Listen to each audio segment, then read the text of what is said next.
coming up on GTEx, guys, we have this Intel 12600K 3070 FE build. This is for a gym. This PC will run the entire gym, including specific door access software. It will run music through it, everything. So you'll see what I do, how I do it, and why we chose the ITX, just obviously because remember it's for an office, it's not for gaming, but we can game on this. It's been over specced but on a budget, and as you can see from the finished item, this little ITX build looks fantastic. So please enjoy the video, like the video, subscribe, more to come.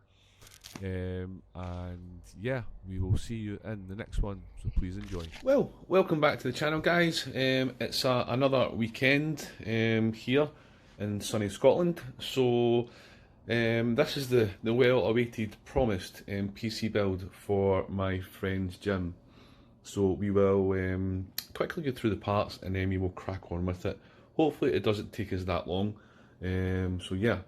So what we've got here is we've got the Master Box NR200P, and that's obviously from Cooler Master. That's obviously the case that we're using today. We have got the i5 and we've got the 12600K, and that's obviously the unlocked version. We have got Kingston Fury. And this is, I think I bought the 32 gig, yeah, as you can see it's the 32 gig version, and this is the fast one, I think it is, let's see, it is, can't see it on this, but we'll find out in a second. I think it's actually 6000, but I'll check that once we get into it. It's obviously DDR5, as you can see right there. Pretty sure it's 6000 speed. We've got a 970, 1TB 970 M.2, that's for obviously the Pro. This will be for storage. We've got a brand new WD Black, this is the Gen 4, so we've obviously got faster speeds.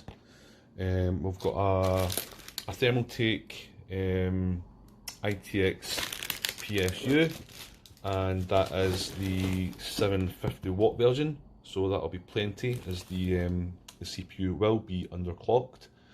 We have got, oh, let me sort out the camera. We've got the Mini ITX ROG Strix Z690i, and that's the gaming version. We've got an extra spare two M.2s, but we'll only need the two of them that's obviously up the top here. These are just spares. We've got NX4 thermal paste. We've got 4 of the EK Vardar fans. These are 2200 RPM. So we'll have 2 on the CPU cooler and 2 in the roof. So intake from the roof and exit from and through the CPU cooler and out through the rear. And for the cooler itself, we've got, if I can turn this round, we've got a nice pure dark rock to, as everything will be underclocked, that cooler will be perfectly fine for the job. Graphics card wise, we have these two. So obviously you've seen on the channel, I basically pulled this apart, rebuilt it, all the thermal pads, and this one. Now when using this one, the Founders Edition, the 3070, yes, there's a little bit of white oxidization on the cooler, but that's perfectly fine. So using this, it's well within budget. Using this one, we are over budget by a little bit, but we can decide what we want to do, and I can speak to obviously the customer of what he wants to do, this one or this one. So I've got everything pretty much set up, guys, as you can see here.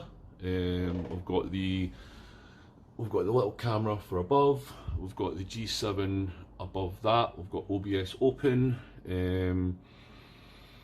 Basically we're ready to go. So let's get back to building this and we'll see you in a tick. Right guys, we are back at my desk, so let's get started and we'll start building this little ITX 2600 key build.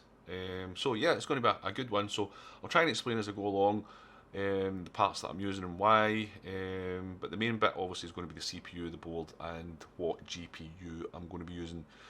So let's see where we go from there and we can get started. Right, so bear with me and we will crack on. Okay. As you can see guys, it's a fantastic little board.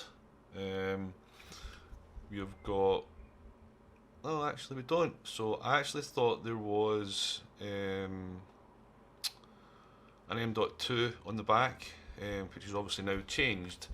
So we've now got what looks like a sandwiched M.2 here. So there used to be one here. Now it looks like we've actually got basically what you can call is a sandwiched M.2 for the 1 terabit drives.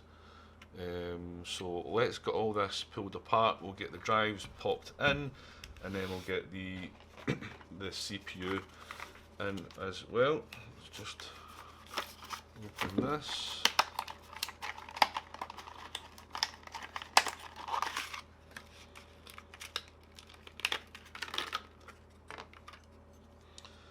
So there's the 1 terabit drive. It's actually really light. They've come a long way from the last time I did one of these. So yeah, so it's looking good. Very light. Excellent.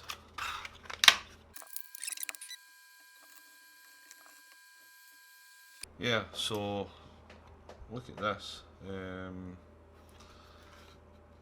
So it looks like these basically come out. We've got another screw here.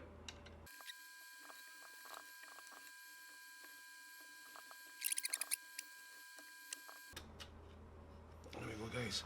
So if you're doing this at home guys, just be careful. This little bracket here, literally this here, stops the connector from coming up the way. So let me just show you this on camera. So this connector here, when you pull this up, it actually catches onto this, so just be careful when you're pulling it up. Okie dokie, and then we'll get these ones out.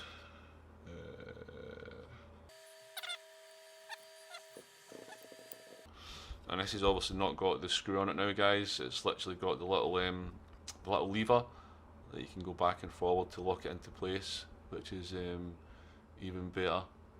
I don't know why they didn't think of that prior, but it's actually fantastic. So let's have a wee look on the top one. So yeah, you can see it going back and forward, and that just locks everything in. Boom, perfect. So we will do the bottom one now.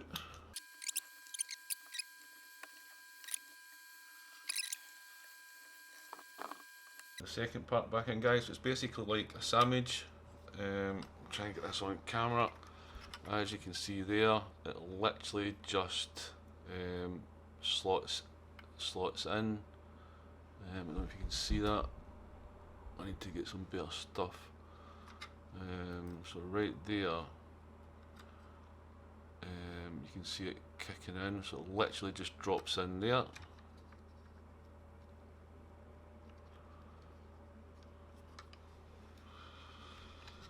But again, as I always say guys, literally just please take your time doing stuff like this. Don't rush it. And in my case, I've got to try and be careful here because this part is. So yeah, so this part here is actually catching this part here.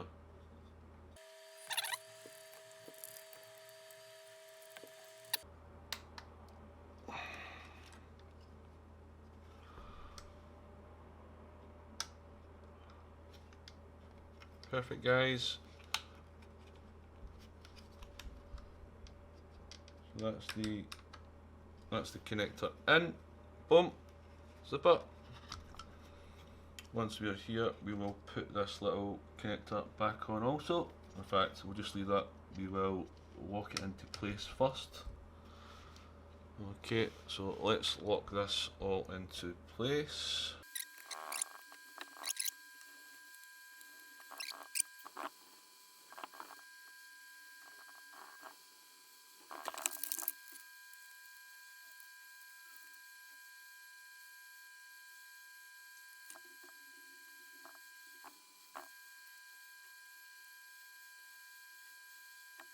Right, sorry guys, I was literally just double checking something there. Obviously on the M.2 kind of sandwich plates. All looks good, but obviously I had to quickly just look at the manual to see what was going on. First time using obviously the sandwich. Last time obviously the M.2 was on the rear, on the back here. So let's crack on and we'll put this back together.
So as before, this is so yeah, it's the 32 gig one. It's DDR5 and it's a 5200. It's not the 6000 that I got on this one. So yeah, it's not far off it, but as I said, it's been over specced for this build, so it's going to last. It's going to last the customer a long time. So let's get this popped in. Alright guys, so that's obviously the two M.2s in, CPU's now in, RAM's now installed, and we'll crack on with getting this all put into the Cooler Master box. So let me obviously edit some stuff, and we'll bring the box over. Right guys, so that's pretty much the case apart, but what you haven't seen off camera is I've pulled all the covers off the case. Okay, it's actually easier to not work forward but work backwards when you're doing a build. So if you can think backwards, it sounds crazy but it works. So if you look at the motherboard, okay, you've got your 24 pin, you've got in this case you've got the little card that pops in here to give you SATA and front panel connectors. You've got your you've got your HD audio here, and you've got your USB 3.2 gen on this one. So obviously this goes in here, obviously there as well, just there. So if you think of all the cables like going in, and then the best way to run the cables, so as you can see, what I've done is, so this is a 24 pin, this plops in literally there. This is the CPU power. This is the 8-pin. It goes in the top there. As you can see how it runs, it's literally 90 degrees. Okay. This is obviously 24-pin is here, and this one here is for the 8-pin. So 2 cables in so far. Then we need to try and figure out the best way to run the 3.2 gen header. Is it better to run it down, along and up, or along, down and in? So that's pretty much what I'm doing just now. I'm seeing what route suits it for the best cable management. And I think at the moment,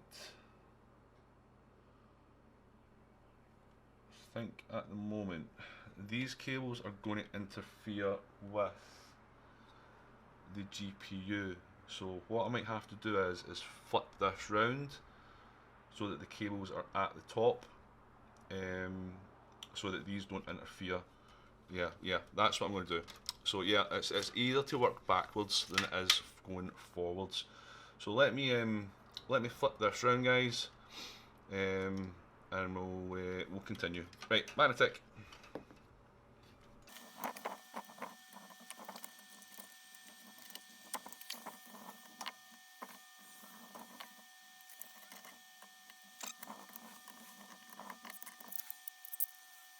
Can't flip this round, guys.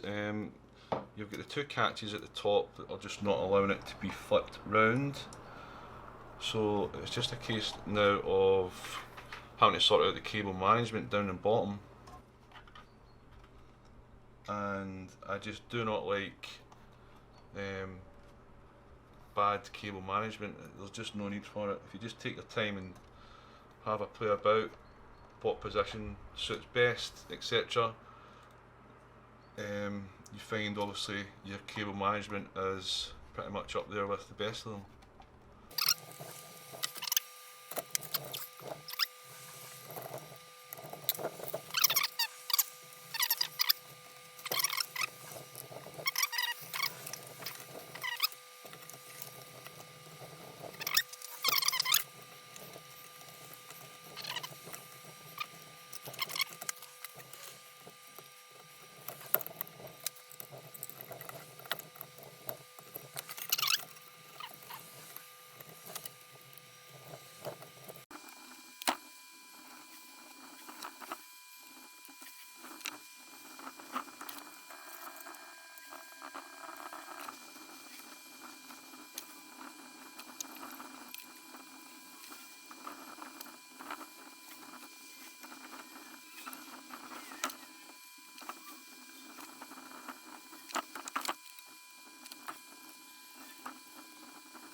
Guys, we'll try a GPU before we put the the CPU cooler on, so bear with.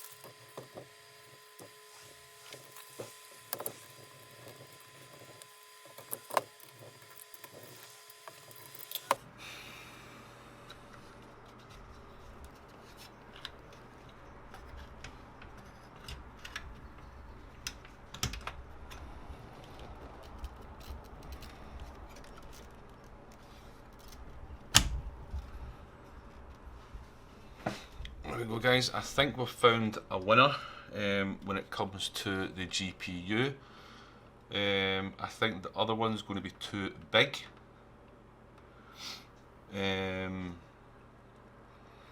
But let's wait and see. Let's wait and see. Let's finish the build and see, obviously, how we get on. So yeah, so bear with.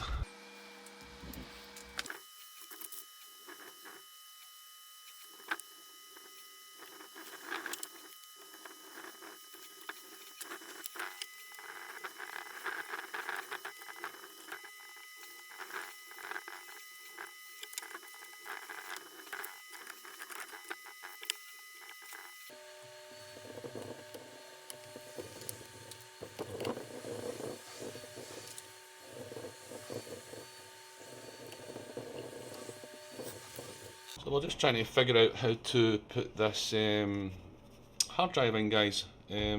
Last time I had it sitting right here, but I don't know if it's a design change, but these ones are not fitting anymore.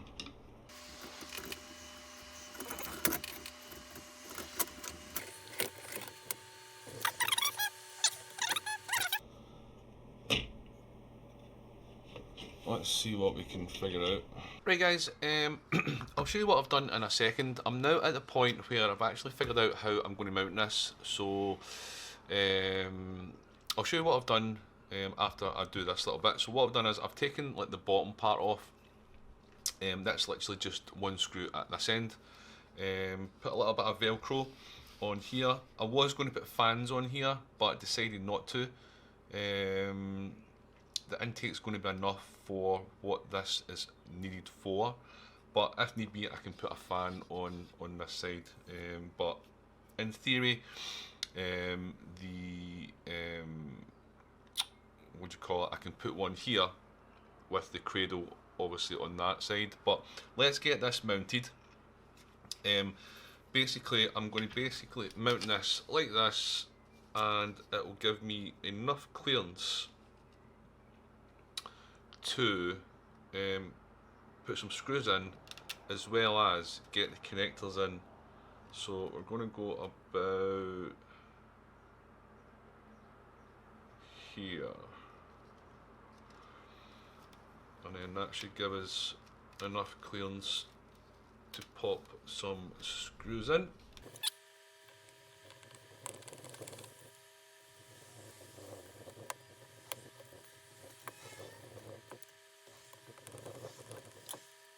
Actually, do you know what I'm going to do?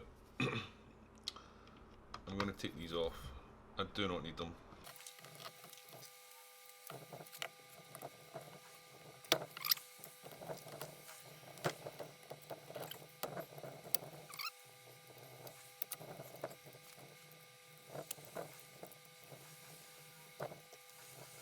And there we go, guys. So literally all this is now being cable managed by the looks of it. We've got a few things to do still. We've got the cooler to go in. We have got this SATA cable to go in, so we can actually do that just now. Let's do that actually.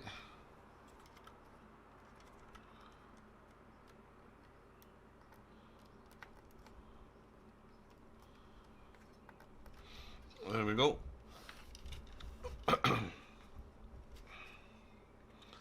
So this will basically just literally run along the back end of there, and we'll get that cable tied in a second. So yeah, so that looks pretty good now, guys. We've got GPU in. We have got we've got the power supply in, motherboard in, RAM in, one stick.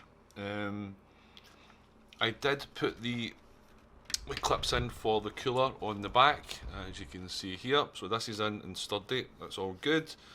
So next up now is basically to pop the cooler in, put some thermal paste on it, secure it all in. This is the fan that we're using here. Hook up the fans and we're ready to go. But what we'll do is we'll pop this in. We'll get it booted, see what's on the screen, and then from there it's a case of installing Windows and getting everything on it. So we're literally almost there. Alright guys, let's go.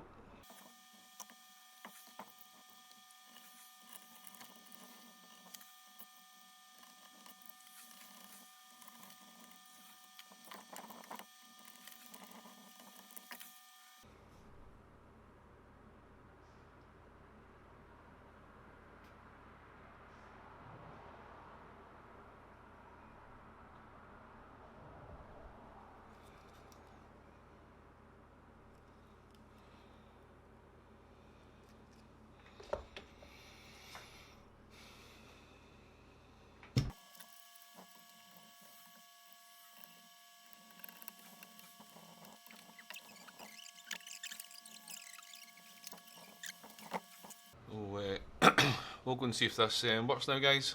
So bear with, and we will go and test it. Right, guys, we've got it all hooked up here. I just need to try and get it hooked up to the television or the monitor.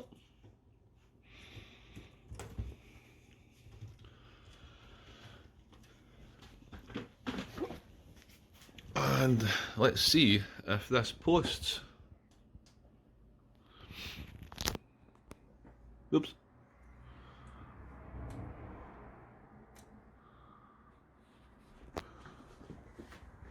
Go!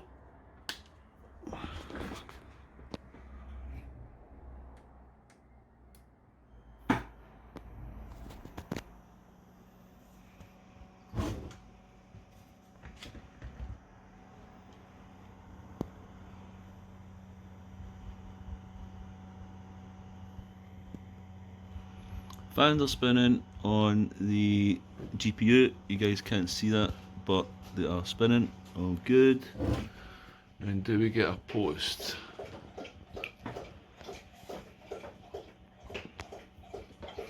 We've just got 1 gig. Well, we've got 16 gig of RAM in. We need to pop the other one in, but it should still post. There we go. Boom. Perfect. New CPU installed. It sees the two M.2s, and it sees the Western Digital, which is that one. Perfect. I've actually got this, guys. It's called Mod My Toys, and it's just a little cable that you can connect up literally all your fans to. So I'll show you what it does. So it's this little gadget here. It's got a little bit of sticky tape on it, and instead of your fans plugging in basically to the CPU header, as you can see there, what I normally do is to tidy everything up, I basically run this cable to the CPU fan. I do have shorter ones these, but I've actually run out, so I'll need to buy and get some more. The shorter ones are ideal for what I need. This basically tucks in behind here.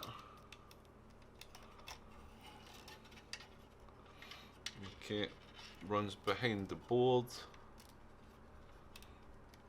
we'll basically tie wrap that up, cable manage it onto this. It plugs into this side,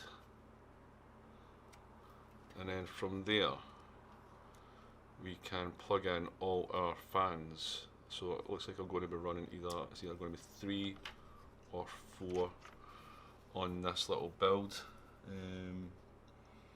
I may actually, what I may do is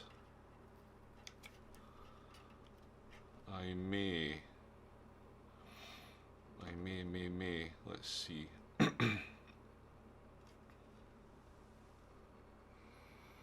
We do have a fan header down the bottom, but I think it's going to be too long.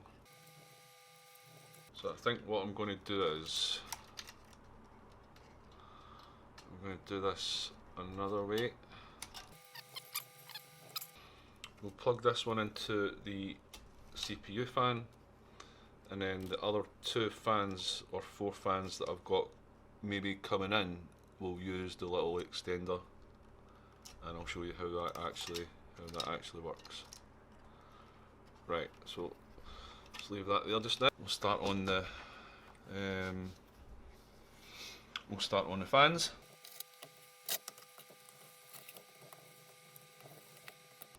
These are the fans that actually come with the kit, but I generally swap them out for better ones. It's just something that I've always done. So yeah, you can do it if you want. It's entirely up to yourself. You do not need to. It's entirely up to you. These basically just push through it like so. Same with this one.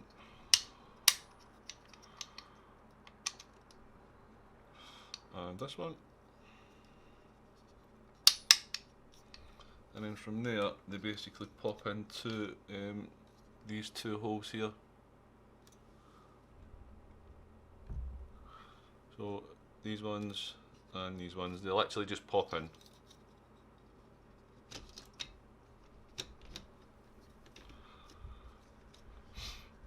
Perfect.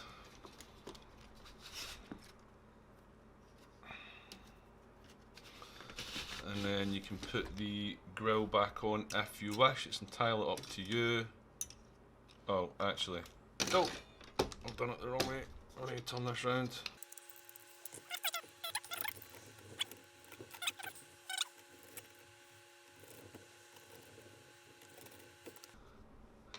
Perfect, guys. I think what we'll do is so that's the front, that's the rear.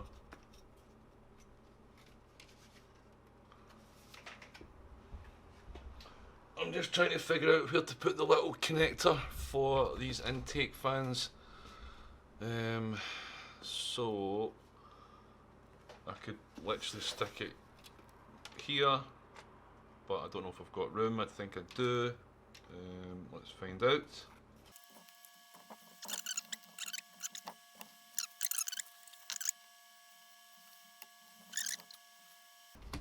We'll just move this aside. We'll bring this in and we can start tidying up the cables.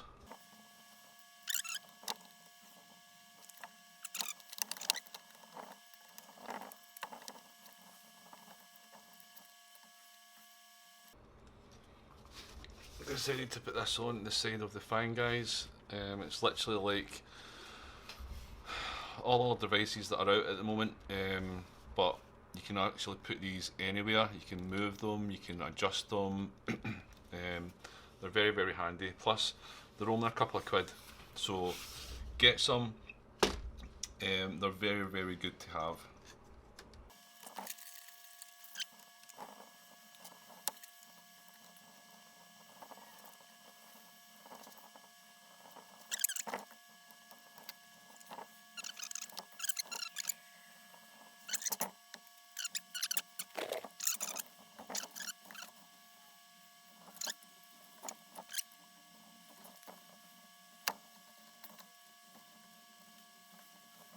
Right guys, we're back in the BIOS. So there's two things that need to be done on this ROG Strix Z690-i gaming.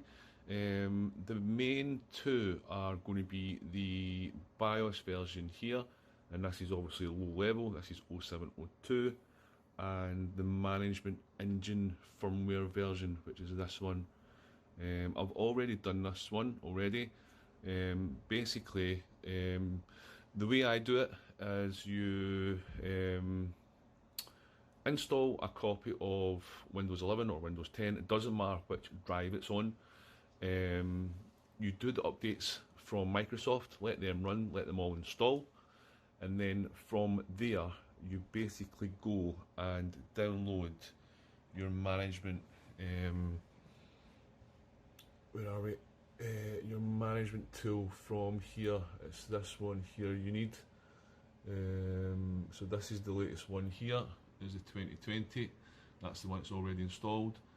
I've had to put WinRAR on mine, so you extract all, and then obviously there's a button to install. You basically do that, and it runs, installs it. And then obviously it comes back and it's now obviously updated, so it's a long way around. And then you basically go back into your Windows 11 install USB stick, and you do customize, and you delete all the install you've literally just done. So that's what I've done. So this is where we are just now. This has been done here, and this is obviously the latest one, which you need, because obviously there's actually security flaws that need to be patched. The next one is obviously the BIOS, which we need to do, is that one there, and this one, which is low level. And the latest one for this, we've got loads, is 2305, which is that one there. So basically, on this one we will go over to tools, we'll go up to flash 3 utility, we'll enter on that, we'll go down to BIOS, because that's where I saved it on the USB stick, take enter, we'll go down to the gaming Wi-Fi, which is in there, take enter, and there we go. So before you hit enter on this, make sure it's renamed to .cap. There is a rename utility. Just click on that once you download it from obviously your website, and it will rename it. So this is the file that we want. So all we need to do is take enter on this. So the old version is there, that's the new version. So let's hit enter, and then we'll see what happens.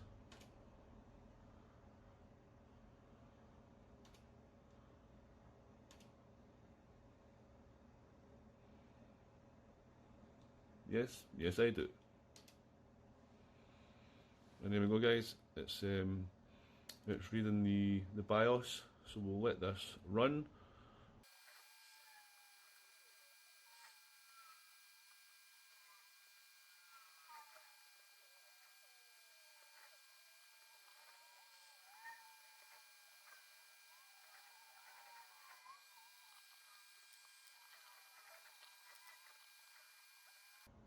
There we go guys, all done and dusted. We've got the 12600K, we've got the two M.2s, we've got the scan disk with the install, we've got the 2 terabit hard drive. So we'll jump into the BIOS, and that's us. So we'll go F1.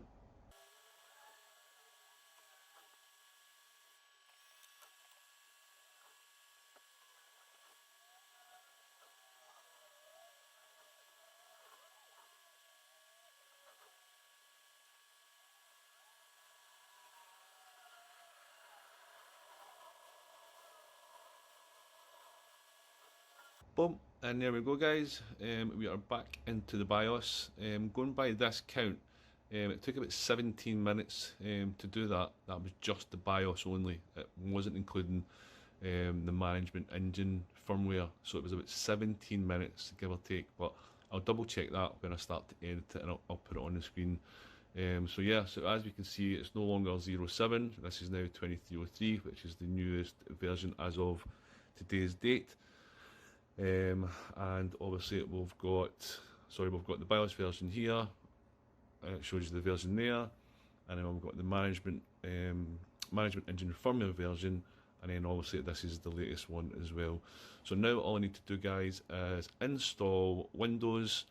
Once that's all done and updated again, we will jump back into this and we will do a overclock or an underclock. We'll see. We'll put a couple of profiles on it.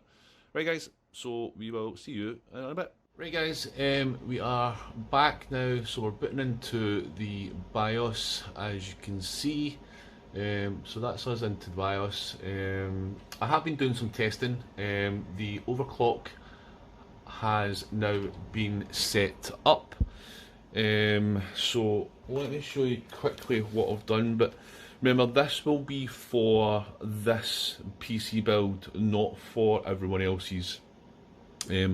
We are using a bequiet Pure Rock 2, and obviously not the bigger one. We did have a budget on this build, so I had to obviously overclock basically to the red line and then back off about 10%. So all the customer needs to do is, one's obviously ready and has a spare couple of pounds or dollars left, if obviously you're in the US.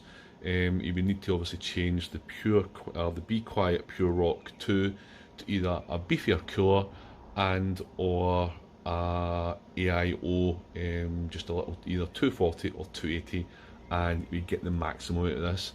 So as we can see here, we've got XMP2 on, it's DDR5, 5200, I've got remove all limits, I've got by core usage, so if this is basically idle, it will sit and trickle at like 500 megahertz.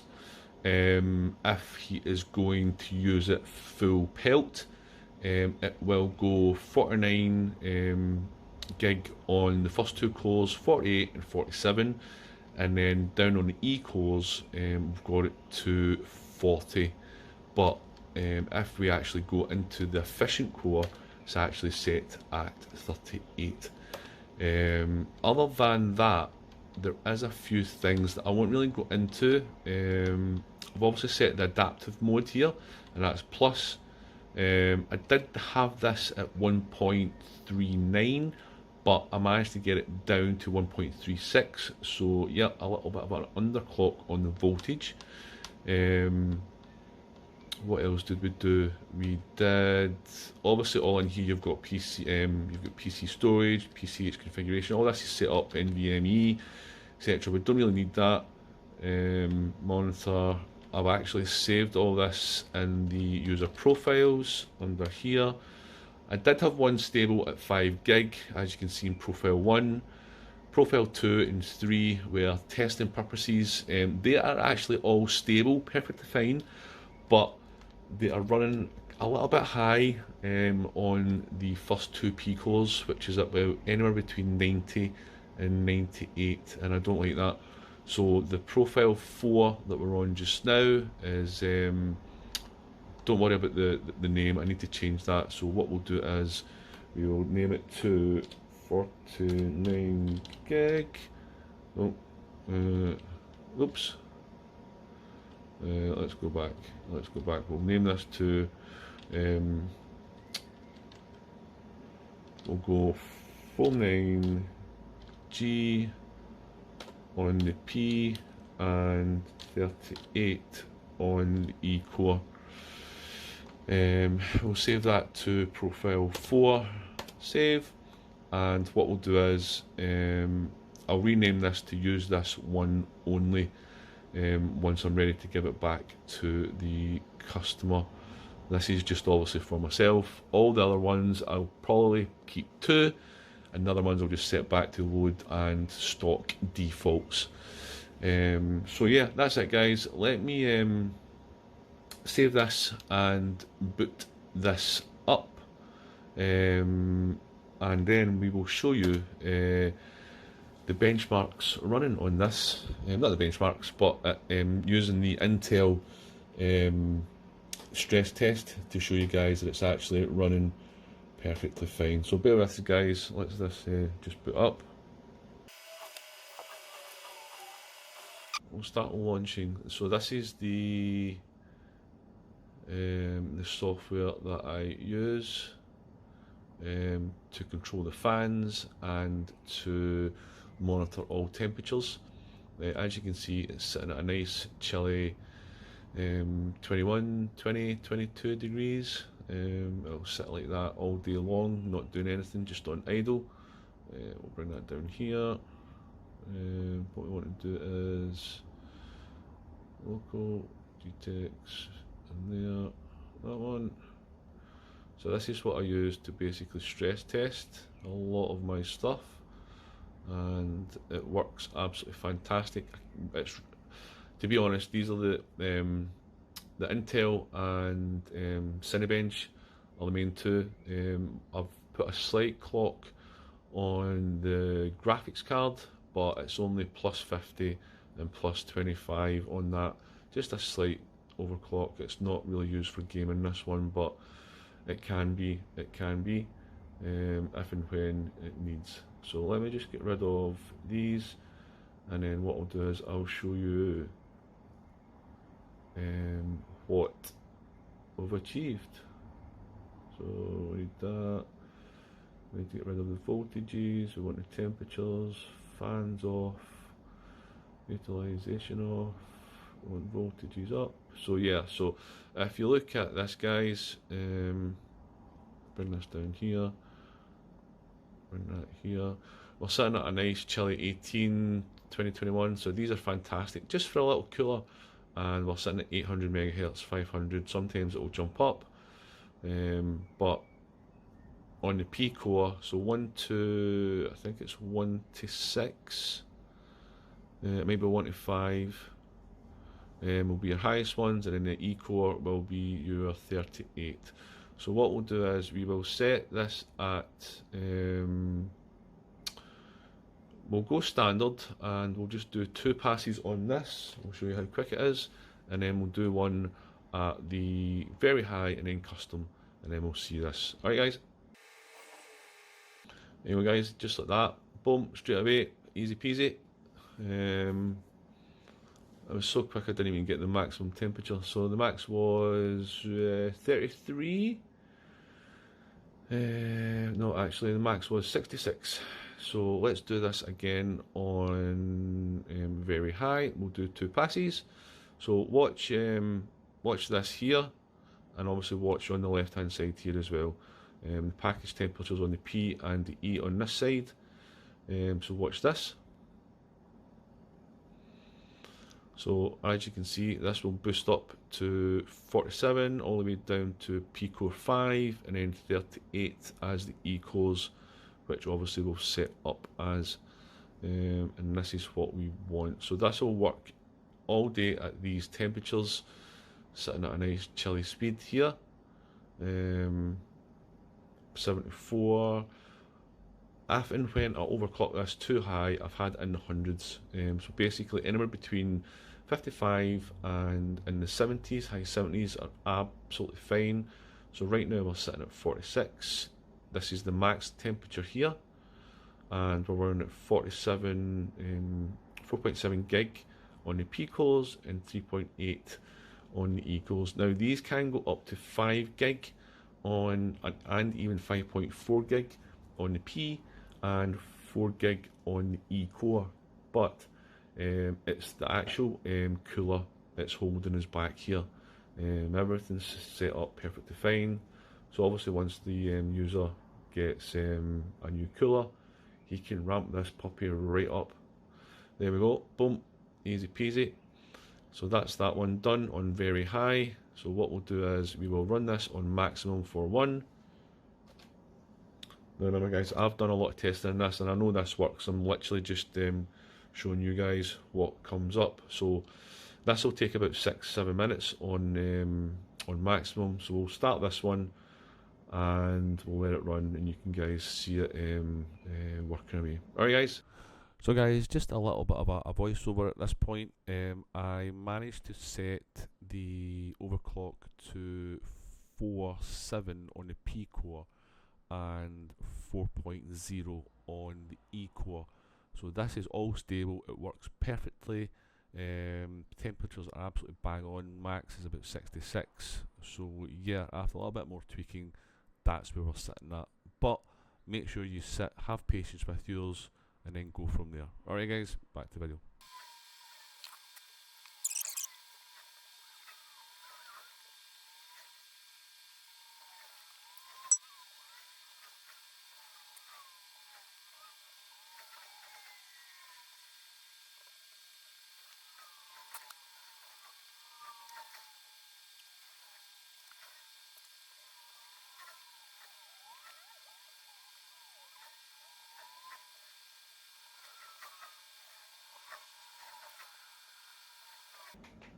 And there we go guys, that is the maximum stress level complete. Usually takes about 6-7 minutes, maybe a little bit longer depending on obviously how long you've been playing about with the system. So yeah, that's it, all done and dusted. As said, this was spec'd on a budget, so it has been spec'd a little bit higher than normal, but the only thing holding it back now is the cooler. So once obviously the customer gets some extra pennies in the bank, it's literally just a quick 10-second swap out from the cooler to either an AIO or a big thick Be Quiet black cooler. So yeah, as you can see, all completed, no problem. Maximum temperature was about 86. It would literally sit at that all day long, and that is only the fans running at 52%. They're not even at maximum. So you know, it's fantastic how you can set these up now.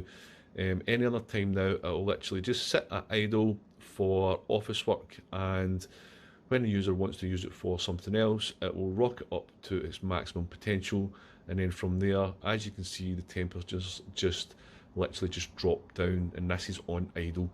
And this is just using one fan on the cooler, a little 80mm fan for external because I couldn't fit another one in, and two 120 fans at 2200 RPM for intake, but they're not actually maximum. They're sitting about 1500 RPM, one sitting at 1400, give or take.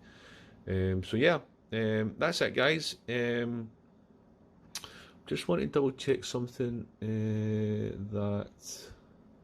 yeah, so on this one here, before we go, if you want to do the management update in the firmware, you will download, obviously going back to the video, you will download this, you'll click on this, and you've got the update tool here. You will basically click on that, you will run it, you will install it, it will all install the management engine firmware update, it will install it, it will complete it. Then from that point you scrub the system again because it holds it within the board, and then you basically do a fresh clean install of Windows 11. This is the best way to get around it. So just do a quick install of Windows, download, install the management firmware tool, apply it, get it installed, then once ready, do your BIOS because it's all held within obviously the main board. From that point, plug in your USB stick again with Windows, and then do a fresh copy and install Windows. So yeah, that's it guys. I hope you've enjoyed the video. It was a little bit longer than I thought, but it pretty much covers everything. Long way around, but I feel that this needs to be done these days because a lot of channels are literally just skipping over important parts that need to be addressed. It's not just a case of shooting the video and editing it for 15-16 minutes, maybe even shorter. There is a few things in setting up good PCs for going forward. So yeah, if you've got any problems or questions, and please like and subscribe, hit me up in the comments, and we will see you in the next one. So on that note, guys, have a good weekend, and we'll catch you on the next one. Alright guys, catch you later. Bye.